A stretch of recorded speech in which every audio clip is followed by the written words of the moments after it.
Hello जी के एकदम फिर फ्लाइट से आने के बाद मैं सो गई थी। शाम को अचानक मेरी आंख खुली अपनी दोस्त के शोर से। मैंने वॉशरूम में जाके देखा तो मंजर कुछ इस तरह का था कि मेरी दोस्त पूरा सैलून खोल के बैठी हुई थी और अपने आप को दुल्हन बना रही थी। और जब मैंने अपनी तरफ नजर दौड़ाई तो मैं नींद से फुल टून हुई उजड़ी हालत में। जैसे ही मैं बाहर आई तो मेरी तीसरी दोस्त मेरे इंतजार में खड़ी हुई थी। ना मैं फ्रेश हुई ना कुछ, और वो मेरा हाथ पकड़ के अपने रूम में ले गई। वो बेचारी मुझे कल रात से अपने रूम में बुला रही थी और एक मैं थी कि मेरी नींदें नहीं पूरी हो रही थी। रूम में आते ही थोड़ी सी बातें करने के बाद हमें लग गई हमेशा की तरह भूख, तो हमने अपने लिए खाना ऑर्डर कर लिया। अभी खाना आया ही था कि हमारी पहले वाली दोस्त जो अब के अपने आप को दुल्हन बना रही थी वो दुल्हन बन के तशरीफ ले आई थी। अब ये मेरे पीछे बनी हुई थी कि मेरा थोड़ा सा फोटो शूट कर दो क्योंकि इस होटल की एम्बियंस बहुत अच्छी है। फिर जी मैं और मेरी दोस्त आ गए इस मोहतरमा का इंडोर शूट करने के लिए। इन मोहतरमा की थोड़ी सी फोटोग्राफी करके हम आ गए अपने रूम में वापस क्योंकि हमें लगी हुई थी बहुत तेज वाली भूख। यार आज का खाना देख के तो दिल खुश हो गया। मेरी दोस्त ने दाल ऑर्डर की। इतने दिन से मैं दूसरे खाने खा खा के तंग आ गई थी। फाइनली आज कुछ सादा खाने को मिला।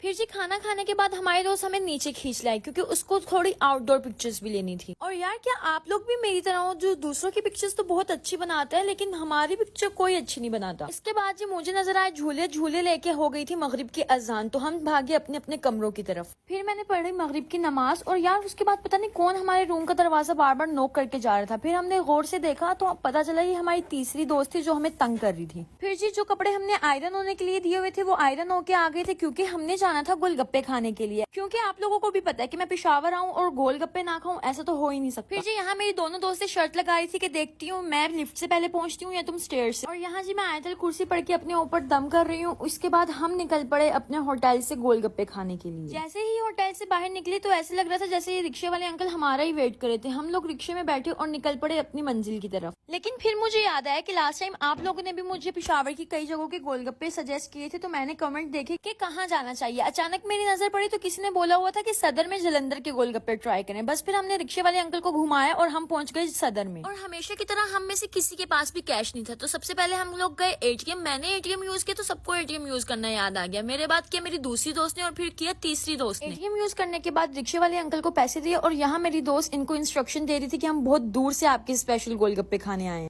वेट करते हुए अचानक मेरी नजर पड़ी अपनी दोस्त के जूतों पर, तो हम दोनों के जूते भी सेम थे, बस कलर चेंज था। फिर जी मैंने इनसे पूछा कि गोलगप्पों के अलावा आपकी और क्या चीज फेमस है, तो इन्होंने हमें ला के दिखाया ये वाला बीफ टिक्का। और यार जितना आप लोगों ने इन गोलगप्पों की हाइप बनाई हुई थी ना, यहाँ मैंने ट्राई किया और मुझे बिल्कुल भी अच्छे नहीं लगे क्योंकि मुझे ज्यादा स्पाइसेस पसंद है और ये बहुत नॉर्मल थे। फिर भी मैंने अपनी प्लेट पूरी खत्म करके अपनी दोस्त की प्लेट भी खाई। फिर मैंने सोचा कि यार गोलगप्पे तो पसंद नहीं है, एक दो टिक्का खा लिया जाए। उसके बाद हमने लिया ये वाला पापड़, और क्योंकि इस दिन पेशावर में हड़ताल थी तो सब कुछ बंद था, इसलिए हम कहीं और नहीं गए। हम आ गए अपने होटल वापस। मिलते हैं नेक्स्ट व्लॉग में, तब तक के लिए अल्लाह हाफिज़।